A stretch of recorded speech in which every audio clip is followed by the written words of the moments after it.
Good morning, everyone, or good evening, depending on which time of day you're looking at this video. But welcome to this Speak Up video. And today we're going to be talking to Yas Martinez about her lived experience of anorexia. So, Yas, just like to sort of welcome you and thank you for Thank joining you. us. Would you like to introduce yourself? Because I never know, do I introduce you as an artist or somebody that runs webinars? What's the best title for you? I am an artist. So yes, I'm Yas Martinez, an artist. Are there any other titles that you go by? Because I do know that you've been running some workshops, which I know we're going to talk about a bit later, but No, I think I'm just an artist. no, just about anything.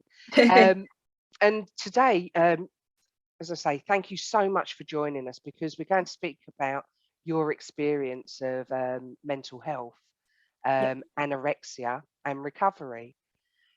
So Yas, I'll sort of kickstart, and I've seen some of your amazing artwork, and I just want to sort of touch on that a bit and sort of to help people understand what inspired you to sort of start with your artwork. I've always been really into art, and I've always, since I was a little kid, I've always had like a sketchbook or a little notepad in my bag.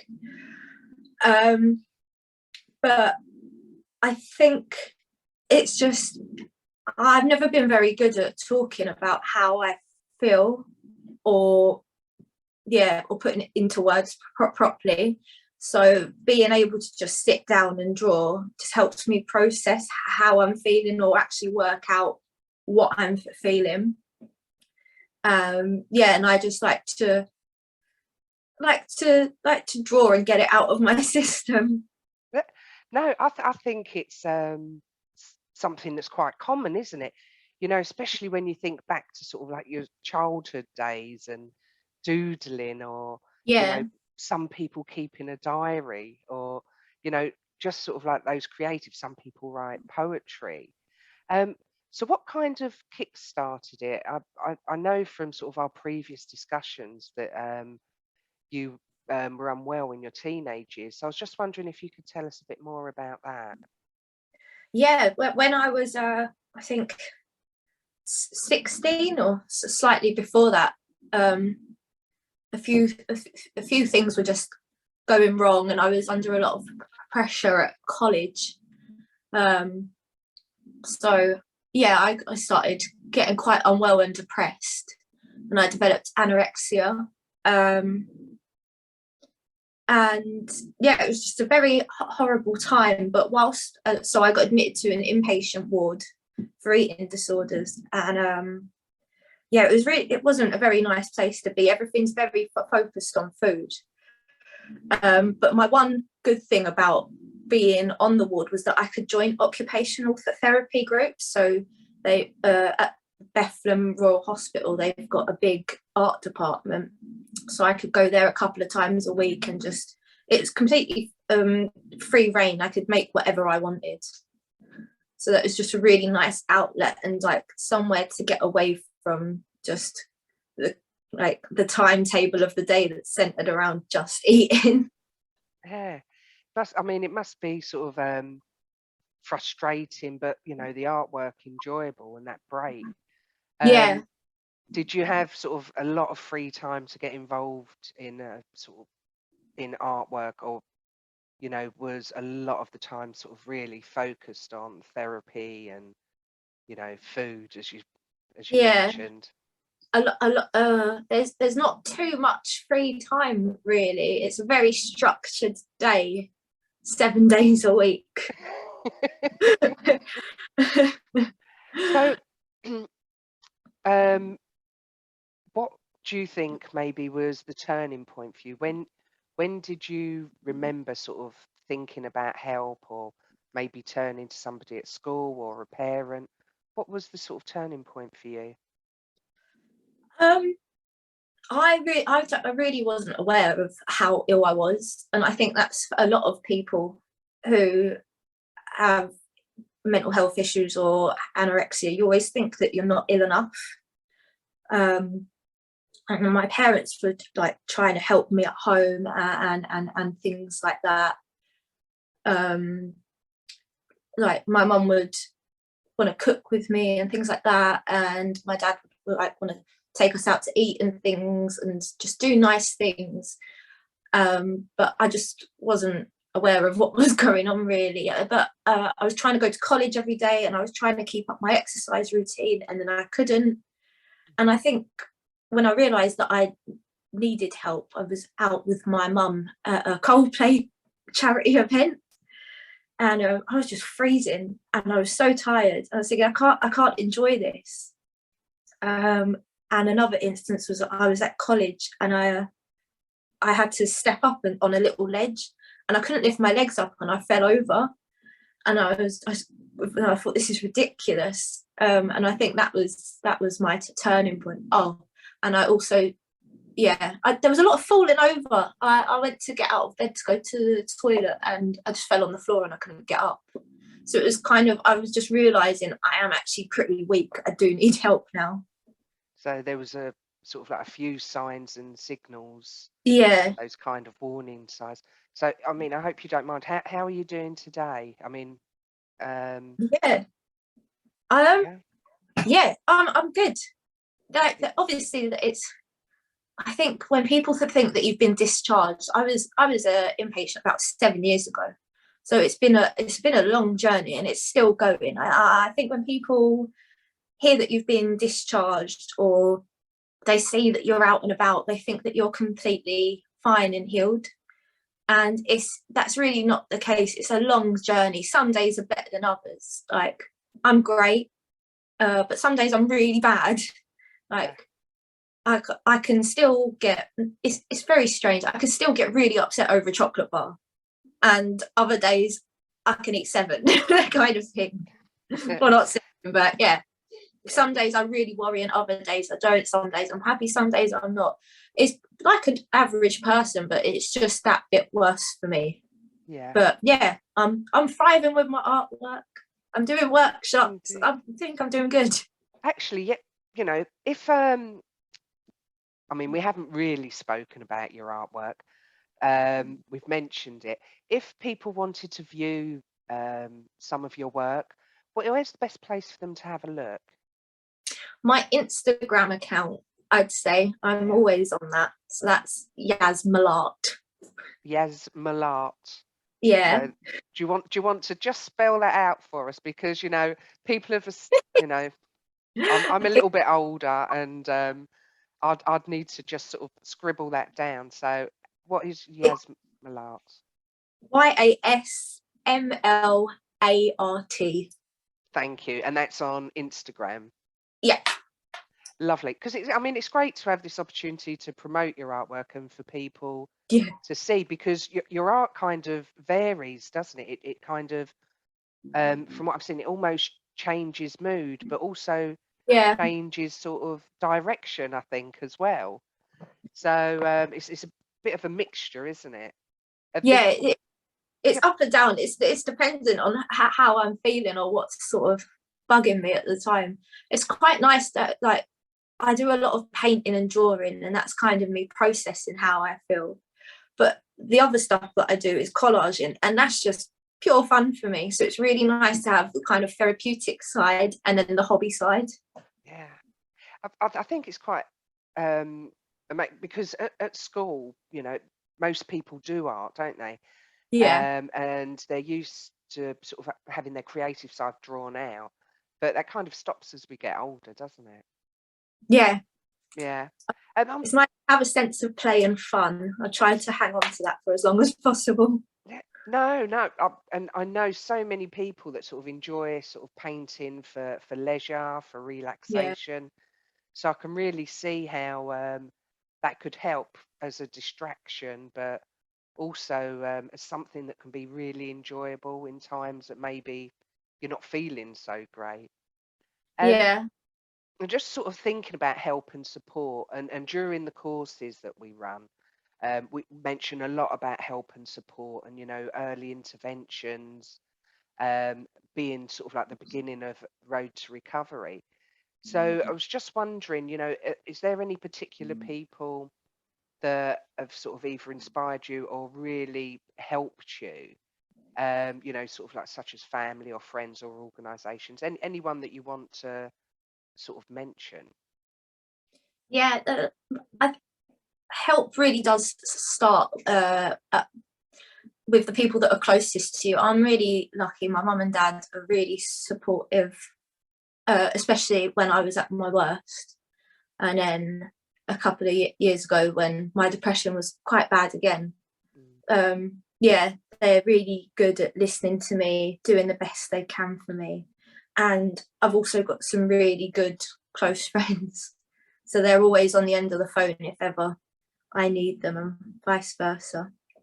That's Very tight-knit group.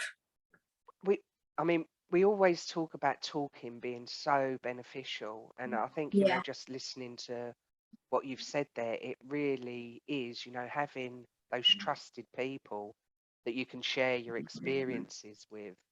Can really see by how you describe it that they've been sort of such a source of help and support for you. Yeah. And I'm going to flip that a little bit, and I hope you don't mind, because I know there's a lot of taboos around anorexia and, misconceptions. And I was just wondering, are there some things that you could sort of mention to us about unhelpful things that people have said, or helpful things, to balance it out along your road to recovery? I'm just going to apologise if you can hear snoring. My dog's asleep here. Oh, it's absolutely fine. It's one of the things we all endure, isn't it? Sort of working at home. Yeah, there's a long list of unhelpful things, but a few of them would be, I think a lot of people are really happy when they see someone with an eating disorder eating, especially in public. And I've had it so many times of people just coming over to me and saying, "I love seeing you eat," and it's just weird. Don't do it. You wouldn't say it to just anyone, so just don't do it to someone that struggling. It's kind of that message, isn't it? Treat me just as everybody Treat else. like a normal person. Yeah. It's just when you are going through recovery and things, there's a lot of changes going on, and everything is just centered around the way you look. So when people are constantly commenting on the way you look, they mean it in the nicest way possible, I know. But the last thing you want to be told is, "Oh, you look like this. Oh, look how big your cheeks are getting," and things like that. You just don't need to constantly comment on the way someone looks, because it's just a really self-aware time. Yeah. And I definitely think that sometimes people are unaware of the impact they can have by what's said. So had a sort of like a couple of sort of not helpful things that people have said. What about, was there something that someone said that just really hit a chord with you and helped? Is there that would have been I think last year or the year before. I had a therapist, and then my mum says it as well, that recovery takes as long as it takes. And it sounds so silly and simple, but it's true, because when I was an inpatient, I just wanted to get in there and get out, and that's what I did. But I still needed help with depression and anxiety and everything, and I was beating myself up like, I shouldn't be feeling like this. I've had help. What's going on? So when I was talking to my therapist last year or the year before, and we were talking about recovery taking as long as it takes, it's so true, because like once your body's stabilized, you've got all this mental work to do, and it is a roller coaster. But yeah, it's just important to realize that don't push your feelings away, just work with them. Yeah, I mean, there's a lot of myths surrounding eating disorders, aren't there? Yeah. And I was just wondering, can you help me tackle a few? Yeah. So let's have a think. So anorexia is all about not eating. Is that right? No, No, it's not.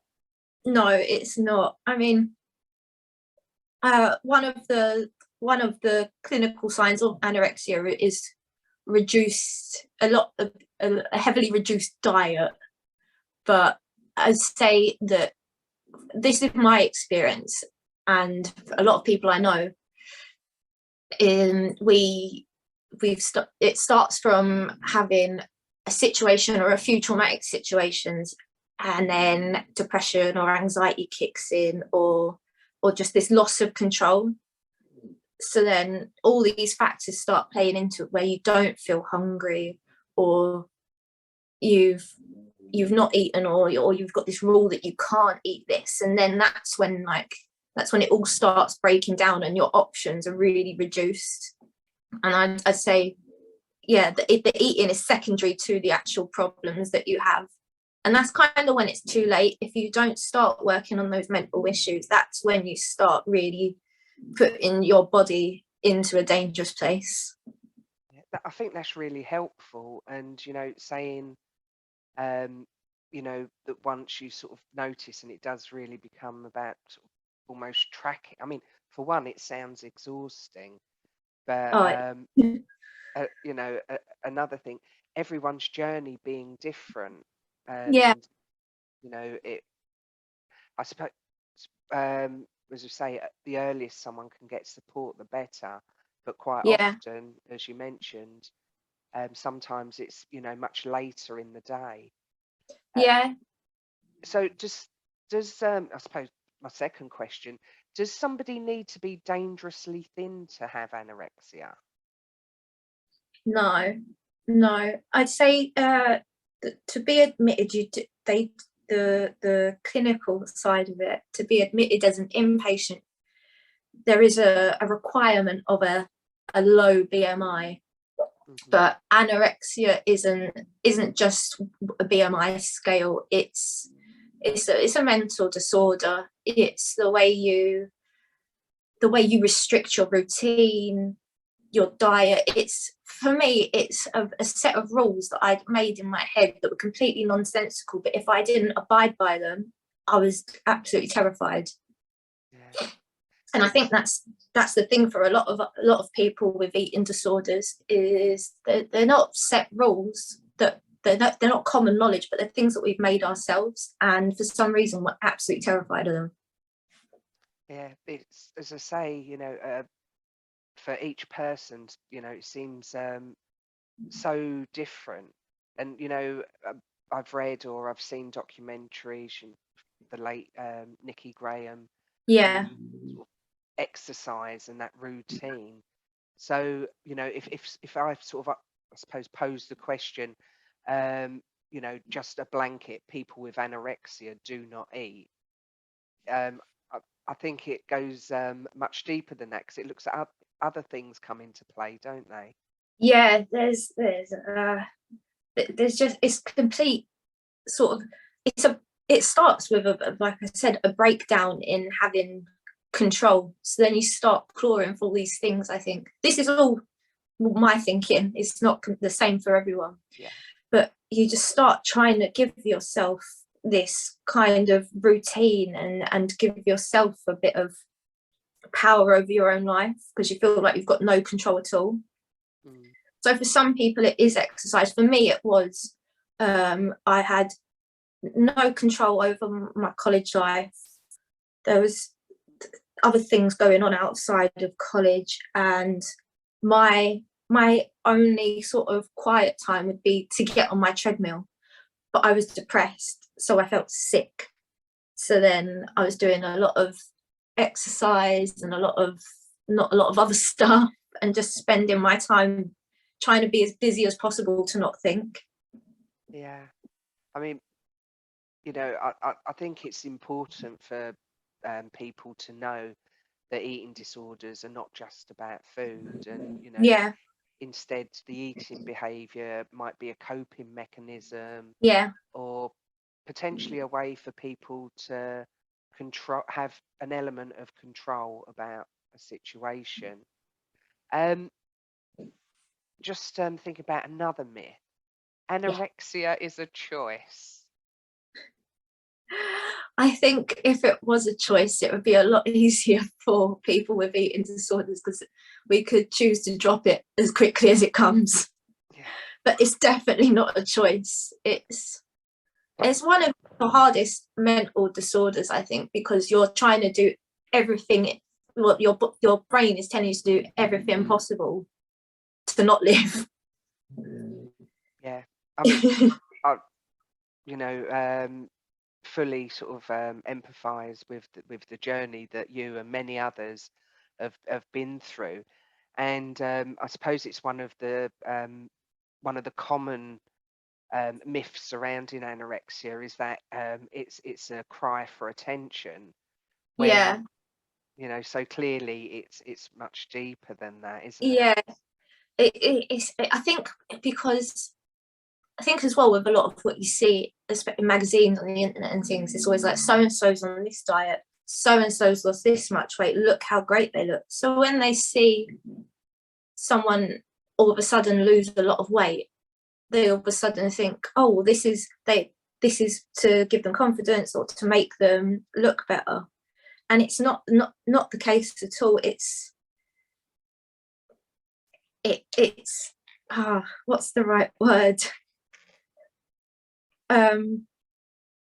It's when you feel like you've lost all control, you have no confidence at all. So you do feel, I personally felt like absolute rubbish. I thought my life wasn't worth living. I thought I wasn't worth anyone's love or attention.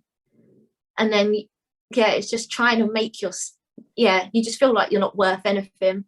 Yeah. And then I thought, well, maybe if I have this rule, then that'll make me a better person and people will love me more, like my family will love me more if I do this, and if I do this, then I'll be the better daughter and things like that.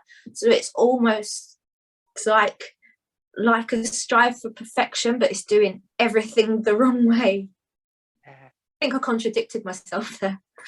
No, well, it's personal, isn't it? Because everybody's, I don't want to use a cliche, but everybody's journey or everybody's road is quite different. Their lived Yeah, experience, whilst there might be similarities, what's going on behind the scenes is very different, and yeah, you all have unique experiences. So, you know, it's good that we've got.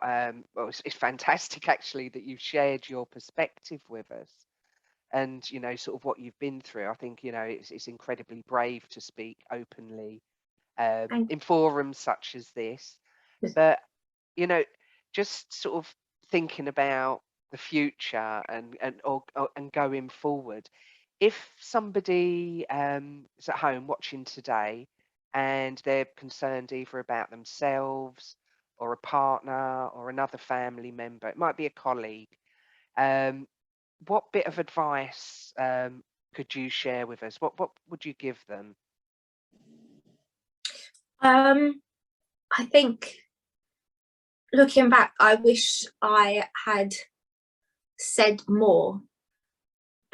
Even something simple like now, if I have a bad day, I'm really open with my partner or my parents, and I say I'm having a really bad day. Hmm. And I think if I'd done that back then, every day when I was having a bad day, it wouldn't have got as bad. Yeah. And you can do that with occupational therapy at work, someone you trust at work. Schools have counsellors, friends, anyone. It makes you feel like you're not doing it on your own. When you start getting into kind of the pits of anorexia, you're really on your own. It's just you in your head, and that is really not the safest place to be. Yeah. So just letting someone know how you're feeling, or even saying something like, I've not been hungry for a few days, just make someone aware. Really good advice. Thank you. And are there things to look out for, sort of as somebody's on their road to recovery? Are there any things that you would think, if you were to give advice to somebody supporting somebody, what you might share Yeah. with them? Um, I would say, don't. It's really easy to get angry with people because you care about them, and you want the best for them, and you kind of do just want to shake people. I get that, but I think it's important to, there is an importance to help to getting someone's physical state up when they're in that bad place, but don't do anything behind their back. Like, don't go to appointments without them or book appointments for them. Make sure they're in the know, because that's really scary when there's appointments without you. I found and also, like I said, anorexia is a really isolating thing, and you, as the worse it gets, the more rules you put on for yourself, and that's when food is really hard. So I think for me, what helped was cooking with my mum and then sharing the food. That kind of togetherness and that support was really helpful. I can't think what else is really good. I'm glad that you mentioned about sort of person-centered, because it's certainly something that we promote on our courses, is about being there for somebody, but always making them the center of conversations, of any action plans, well-being plans, any appointments. Because ultimately you're the person that is in recovery, and and needs to start that journey. So, and the control should be with you, or with whoever else is experiencing especially if you've got there through feeling like you have no control. It's really important to have a bit of the control in your recovery, because when I did become an inpatient, I felt like all my choice was taken away from me. So it's just really important to be in the know. And if you do end up as an inpatient, make sure you're heard. And if there's something that you're not happy with, do tell staff, nurses, doctors, consultants, anyone, because it's your body and it's your recovery, and it should have what you want in it. There's some things you can't change, but anything to make your recovery better for you. Because I mean, just as everyone's journey to to the point of being unwell, their recovery is going to be different, and sort of like what works for one might not work for somebody else. So it's sort of I don't want to say suck it and see, but just trying different methods and what works. You mentioned at the beginning about binge eating behaviors. It's something that's not spoken about a lot, and I didn't realize that I was struggling with binge eating about a couple of months after I came out of hospital. It's often like the dirty secret. No one likes to admit that it's going on. But I think that's the time when in your recovery you need the support most, because for me, I came out of hospital and everything was going swimmingly, and then I had a slight setback and I was just going sort of crazy. I thought, well, I'm doing the right thing here, and I was just buying everything I could get my hands on and just eating it, and it was just entire cakes and things like that. And it's nothing, I felt so ashamed of myself, because I thought I'm doing everything wrong, but I'm not ill enough to ask for the support and things like that. And I think if I had told someone, then maybe they could have sort of nudged me in the right direction and maybe indicated, like, well, maybe we'll take you to talk to someone, or maybe that's enough now. Or just, why do you feel like you need to do that? As well, when people will see people binge eating and they'll say, oh, that's so good that you're eating all of that, but really inside it's destroying your soul. And that's when you get the setback and end up going to being an inpatient again, because you've lost all control. I mean, certainly I think for some people, that they've maybe heard of anorexia nervosa or bulimia nervosa, but less probably commonly known is about binge eating. which again is, an eating disorder, isn't it? That has deep-rooted reasons, Yeah, just like any other eating disorder. it all links to the sort of filling a void and a lack of control, I think. Yeah. So that's why it's so important to talk to people, because they can help make sense of what you're going through, or put a bit of perspective in there for you, or just listen to you. It always feels better once you've spoken to someone. Yeah. I mean, there's those old saying, was it, a problem shared is a problem halved? But, Halved. talking, and I know that, there's a lot of campaigns out there, encouraging people to talk, but it really does help, doesn't it?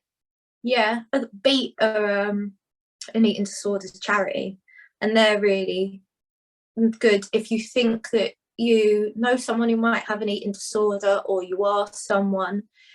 They have online support sessions and helpful packs of signs to look out for and things like that, and people you can talk to. Oh, that's fantastic.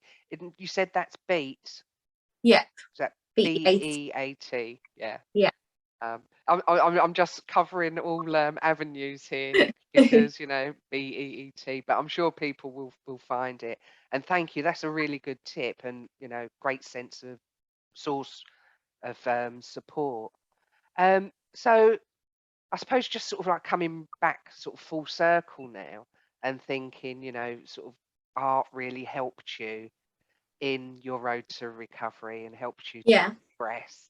So I'm just wondering, are you working on anything at the moment? I'm working on a new series of paintings at the moment, looking at the relationships between people. I was quite inspired seeing people on the beach and walking down the streets in couples and in families. It's a bit different from my usual work, but Yeah, yeah, yes, it's a it bit is. warm and happy for me. But yeah, I'm working on those at the moment.